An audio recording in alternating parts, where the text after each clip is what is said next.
Man, this one is loaded down, y'all. And I'm about a week early on it. And it's packed with fruit.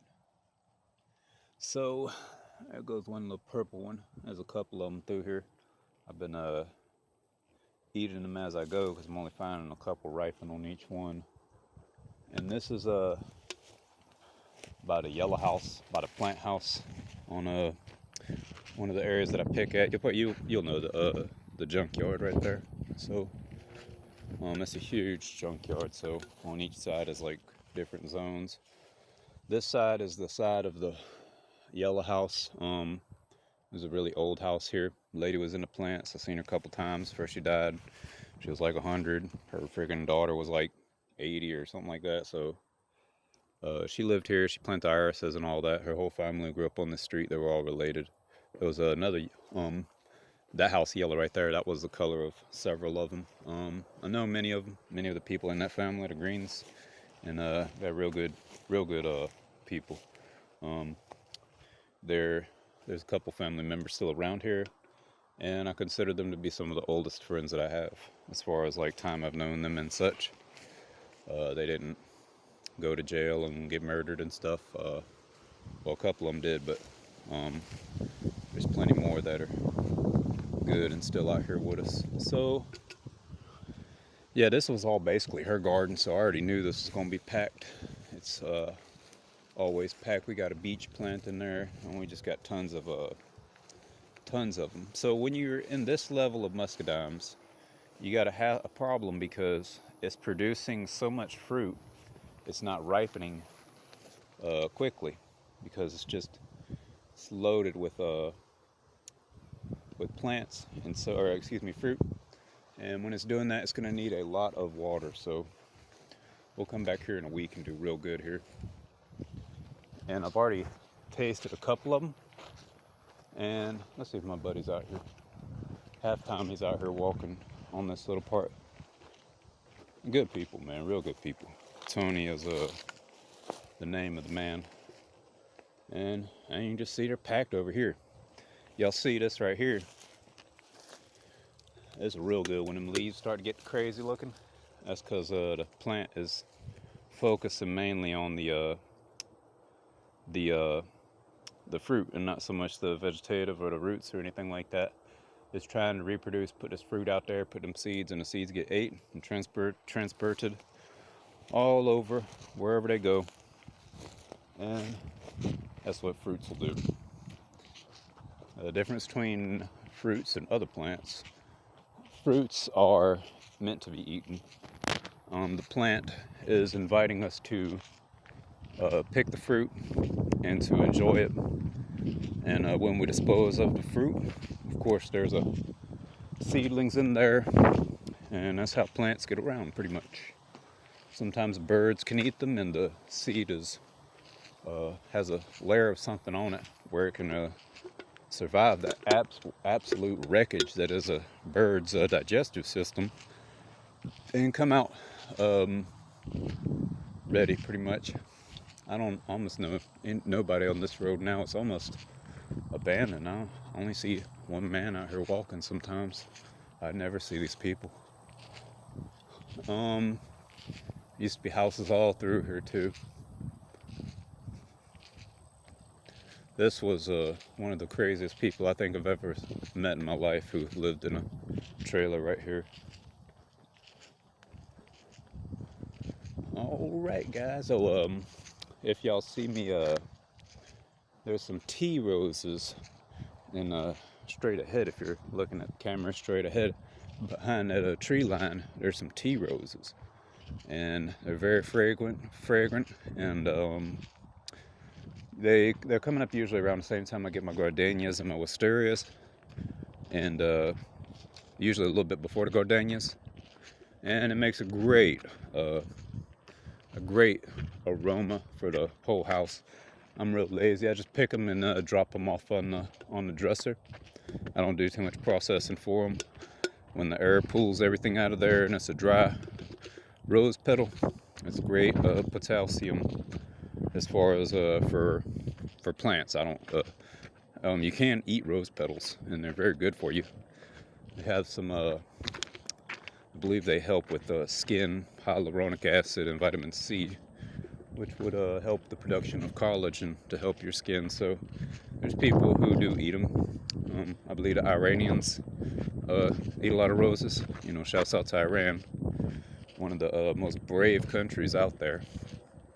And they enjoy that pretty much. There's a whole lot of morning glory, a lot of petunias in this area right here. This is the back part of the old lady and the yellow house's property. Of course, this railroad track was built here for the Gracewood community that I've shown y'all in a couple videos or something. Y'all can rumble through them and find it. It was a mental hospital that was built out here when there was nothing.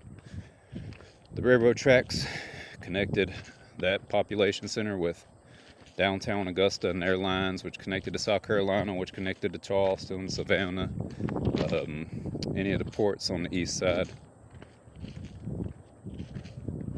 There's a lot of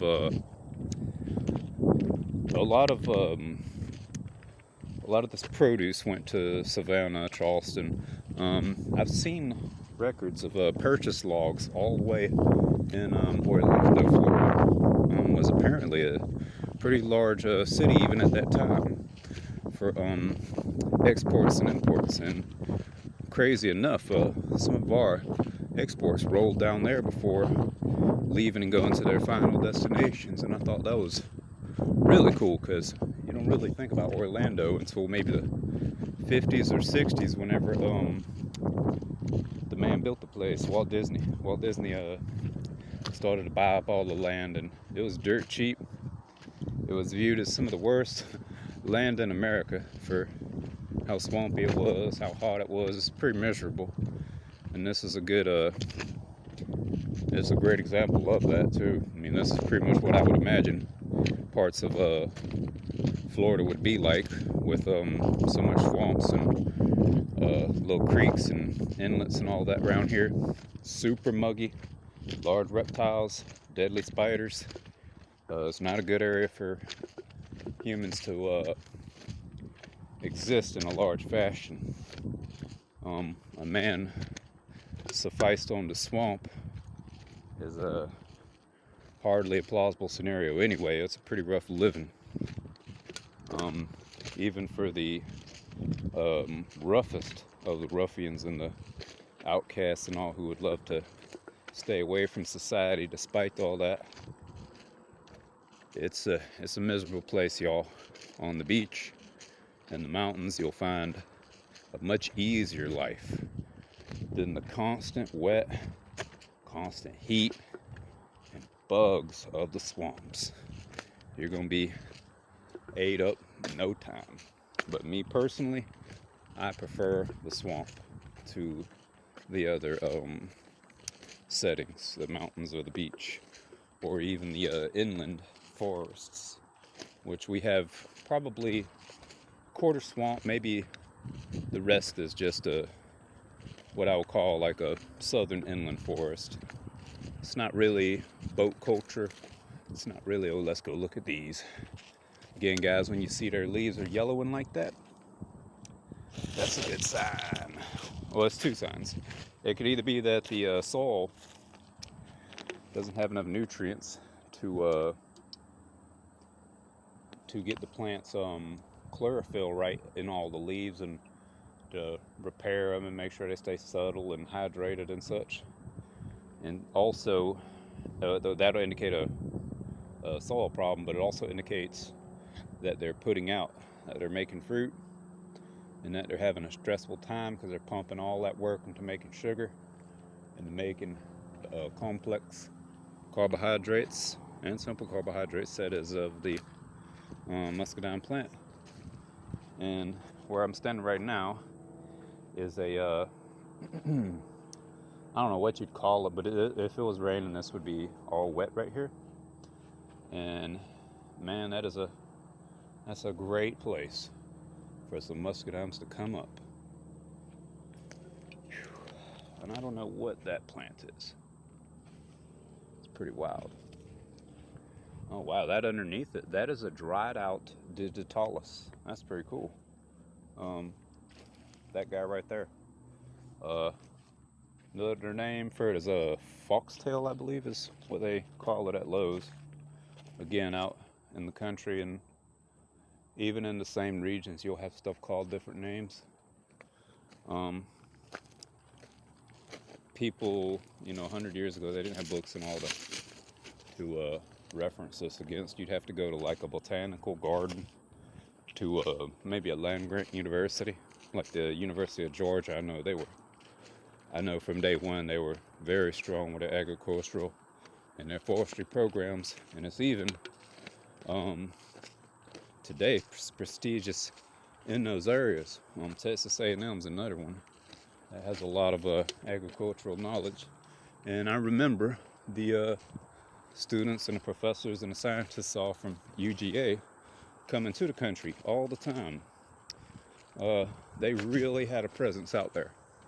They were taking samples, propagating plants, trying new formulas, asking advice, taking records, recounts, historical things.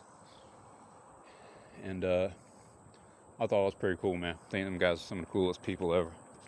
I'd still love to go to UGA for forestry or anything like that. I think it'd be a real cool experience. I went and got marketing because I was lazy, and the classes in marketing were awesome, and the teacher was awesome, the women were hot, so I chose to do that. And I don't know, I guess I made the right decision. Alright, that's it, y'all. I don't want to record nobody's stuff.